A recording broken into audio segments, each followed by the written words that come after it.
Mapagpalang araw po sa inyong lahat. Ito naman po tayo muli upang talakayin natin o pag-aralan ang mga patungkol sa hayag na aralin upang hanapin natin ang nag-iisang Diyos na tunay at totoo na mabuti sa kaitasan sa pangkalahatan.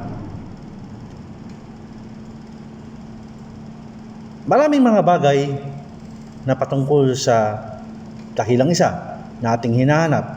Ngunit sabi ko nga sa inyo, naririto rin ang mga hayag na aralin, hindi lang din sa lihim na aralin o mga bagay-bagay ay mahahanap natin ang dakilang isa. Atin pong alamin o aralin ang patungkol sa Genesis 5 o Genesis 5 mula 1 hanggang 32. Narito po ang ikauna. Ito ang aklat ng mga lahi ni Adam. Nang araw na lalangin ng Diyos ang tao sa wangis ng Diyos siya nilalang.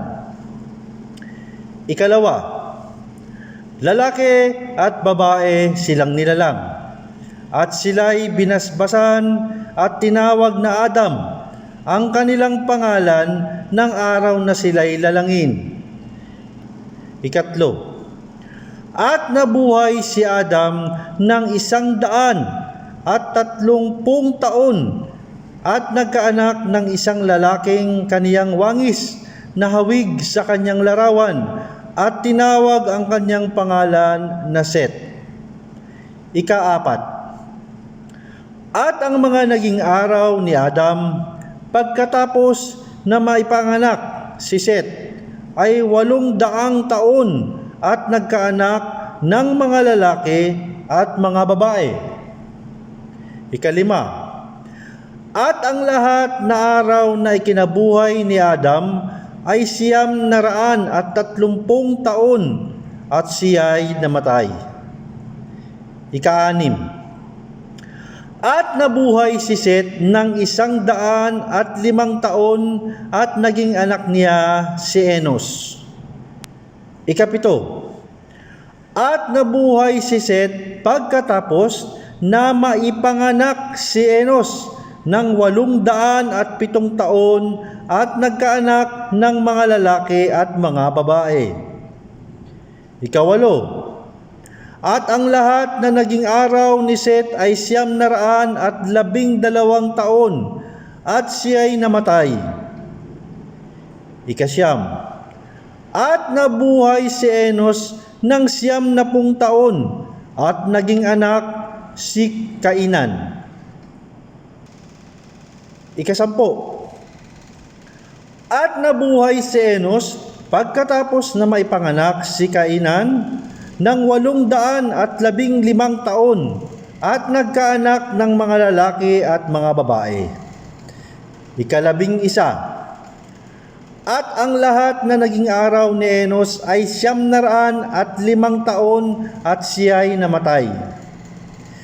Ikalabing dalawa, at nabuhay si Kainan ng 70 taon at naging anak si Mahalaleel. Ikalabing tatlo, at nabuhay si Kainan pagkatapos na maipanganak si Mahalaleel ng 840 taon at nagkaanak ng mga lalaki at mga babae. Ikalabing apat, at ang lahat na naging araw ni Kainan 910 taon at namatay. Ikalabing lima, at nabuhay si Mahalaleel ng 65 taon at naging anak si Jared. Ikalabing anim, at nabuhay si Mahalaleel pagkatapos na maipanganak si Jared ng 830 taon at nagkaanak ng mga lalaki at mga babae. Ikalabing pito, at ang lahat na naging araw ni Mahalaleel ay 875 taon at namatay. Ikalabing walo, at nabuhay si Jared ng 162 taon at naging anak si Enoch. Ikalabing siyam, at nabuhay si Jared pagkatapos na maipanganak si Enoch ng 800 taon at nagkaanak ng mga lalaki at mga babae. 20. At ang lahat na naging araw ni Jared ay 962 taon at namatay. 21. At nabuhay si Enoch na 65 taon at naging anak si Matusalem. 22.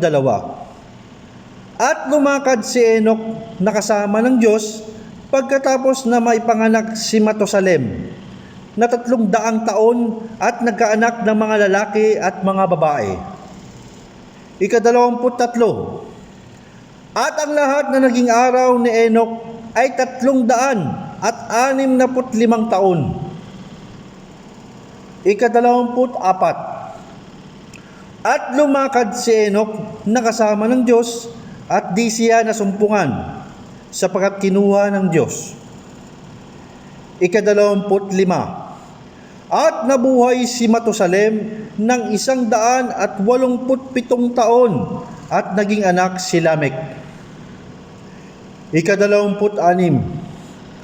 At nabuhay si Matusalem pagkatapos na may panganak si Lamech ng 782 taon at nagkaanak ng mga lalaki at mga babae.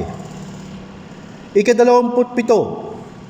At ang lahat na naging araw ni Matusalem ay 969 taon at siya'y namatay. 28. At nabuhay si Lamech ng 182 taon at nagkaanak ng isang lalaki. 29.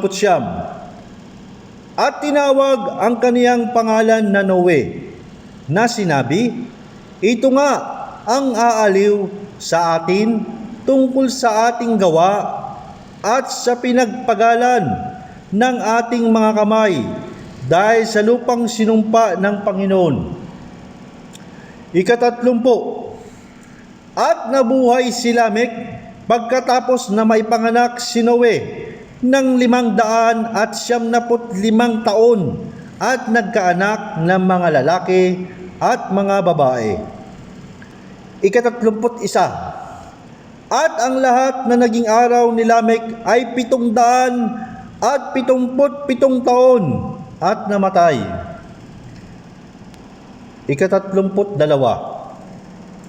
At si Noe ay may 500 taon at naging anak ni Noe si Sem, si Cham at si Japet. Yan po ang nakasaad sa mga banal na kasulatan o hayag na aralin patungkol sa Genesis 5 o Genesis 5, 1 hanggang 32.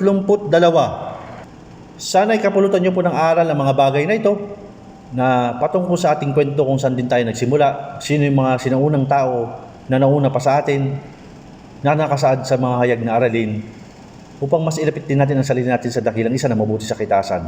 Sabi ko nga sa inyo, hindi sa dami ng mga orasyon na ibinabahagi ng ibang mga patungkol sa karunungang lihim, ugaliin din natin magbasa ng mga ganitong banal na mga bagay upang mas ilapit natin ang sarili natin sa dakilang lumikha sa atin sa pangkalahatan. Marami ang maghahayag patungkol sa kanilang mga orasyon, sa pang-araw-araw na kanilang mga ibinabahagi sa atin sa mga ganitong mga uri ng mga pagkakataon. Ngunit sabi ko nga, anong silbi ng mga orasyon na may binabahagi na ganyan? Kung ang ibang mga tao ay bulag sa katotohanan o bingi sa katotohanan na laging puro orasyon na lang ang kanilang nasa isip, ang orasyon ay pangalawa lamang, sabi ko nga sa inyo. Ngunit marapat lamang na pag-aralan din natin mga ditong mga bagay patungkol sa mga hayag na aralin. Sana'y maging bukas na kaisipan dito sa inyo sa pangkalahatan at patuloy lang po kayo sumubaybay sa ating channel upang mahanap din natin ang ating mga kasagutan sa ating mga katanungan. Sabi ko nga sa inyo, kung kayo ay nagugulumihanan, ay isuko niyo ang sarili niyo sa nag-iisang Diyos na tunay at totoo na mabuti sa kitaasan. Hindi sa dami ng orasyon na binabahagi ng ibang tao na kahit sila'y simple, sasabihin nilang hindi sa anumang mga bagay na sila'y tatawagin na sa anumang mga bagay na inihayag din ng iba. Ngunit sabi ko nga sa inyo, ang ganitong mga bagay ay hanapin natin sa ating sarili. Ang mga orasyon, pangalawa lamang yan. Mga gabay, pangalawa lamang. Ang mga kung mga gamit na yung nasa sa inyo. Sana yung maging bukas na kaisipan yan at palatilihin natin ang kabutihan sa ating puso. At maging gabay din natin ang mahayag na aralin nito upang maging mabuting tao tayo sa pagdating ng araw. Kung tayo ay hindi karapat-dapat sa mga mundo ng espiritual, naririyan ang mahayag na aralin. Atin pong basahin at ating sariwain ang mga kaganapan ng mga sinuunang panahon kung saan tayo nagsimula ang ating buhay. Yan naman po ang binabagi ko sa inyo sa ngayon. Hanggang sa muli po mga kapatid. Maraming salamat po. God bless po sa inyong lahat.